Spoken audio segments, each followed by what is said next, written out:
નમસ્કાર, હું છું પ્રિયા અને તમે જોઈ રહ્યા છો જનતા કી જાણકારી ન્યૂઝ। નજર કરીએ આજના સમાચાર ઉપર।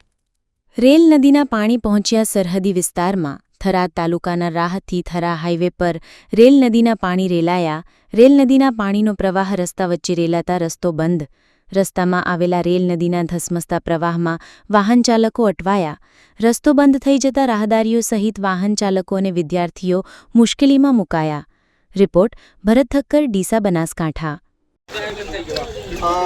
આપણે મીડિયાના માધ્યમથી સોશિયલ મીડિયાના માધ્યમથી એક સરકાર તરફની વિનંતી કરવાની। રેલ નદી હેડે છે, રેલ નદીની અંદર થરા છે, ખિયાલ છે, ડેડુઆ છે, ફેરવાડા છે, છેલ્લા ફેરવાડ થરાદ તાલુકાનું ગોંબુ છે અને પ્રાઇવેટ જોબ કરી રહ્યા છે। અમને છોકરાને આવવા જવાની ખૂબ મુસીબત પડે છે અને છોકરા શાળામાં ભણવા જતાની ખૂબ તકલીફો પડે। સરકાર તરફની વિનંતી કે બે હાથ જોડી વિનંતી કરે છે કે આ તમે આના રસ્તાનો તત્કાલીન નિકાલ લાવો એવી વિનંતી કરીએ છીએ।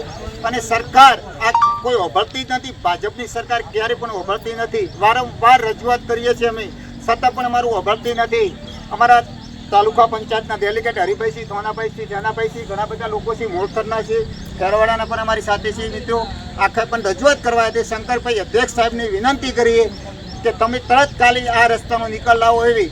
અને વારંવાર રજૂઆત કરે તોય આ ઓભળતા નથી। કોન્ટ્રાક્ટર ક્યાં મિની ભગત થઈ ગયા છે, કોઈ અમારી રજૂઆત ઓભળતા નથી। એટલે સરકાર શ્રીની વિનંતી કે તત્કાલીન આ નિર્ણય લે એવી અમારી આશાની અપેક્ષા તમારા જોડી છે।